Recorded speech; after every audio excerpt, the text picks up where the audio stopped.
For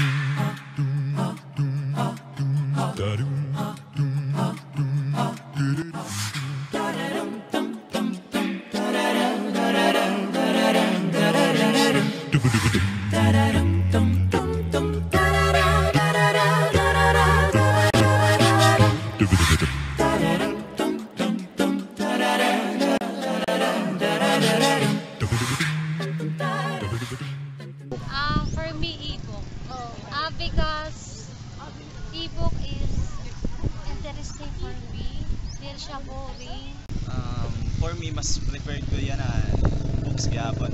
Okay. Although, take advance ng panahon bago pa nila pag books ka lang gyapon, parang old school ka, mabayang ka na sa panahon.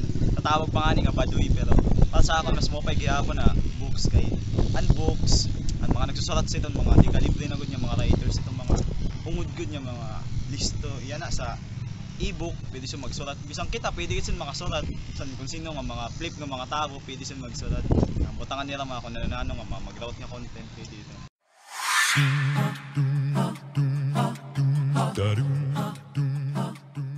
Pick up line. Kay Nano? Kasi pag nakakaya mas nadali siya sa button kaysa sa home. Tapos naman. Kaya po, kay Nano kay Kaya may mga complicated words siya. Nga diri madali ko ano. Kailangan pa dictionary para masabtan mo. Yun. Thank Na-widen, tapos na ito man ina-explore pa sa mga estudyante nga parehas sa ako ang mga kuan kailangan nila may baruan tapos nadudug na ng mga words nila na baruan. Thank you so much.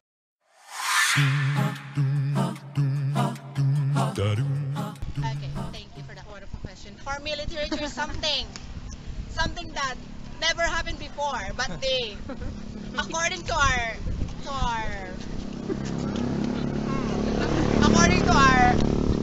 kanununuan, that particular thing happened. Particular thing ano to? Dili kailangan formal. Di revisan. So, that's it. Malaysia, ito na mga inimbento nga mga pangyayari. Wala na pangyari. Kung sa Bisaya, burubuwa. Thank you.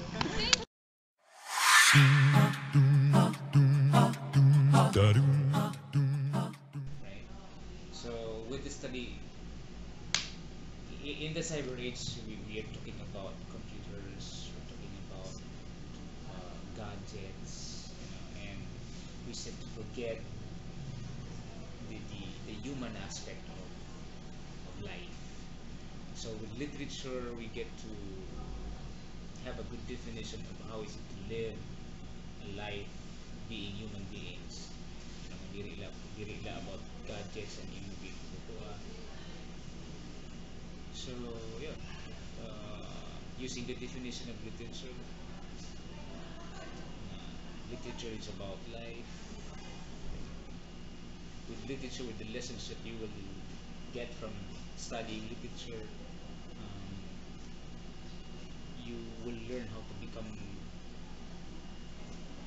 human beings, diri ka man robot.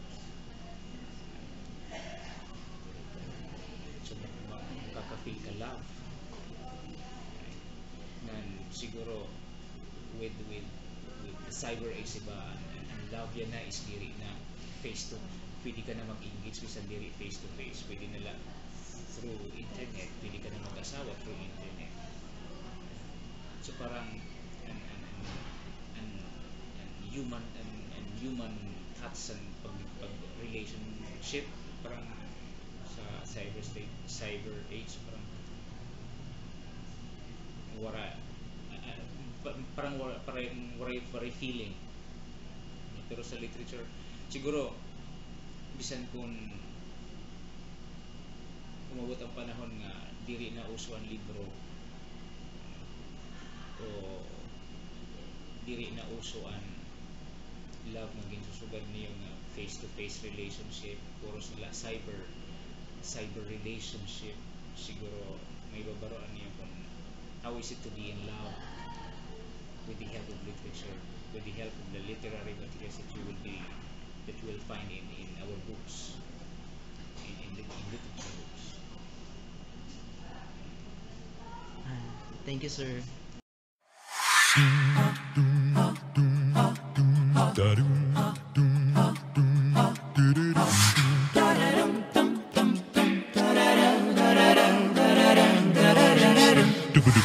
Da-dum-dum.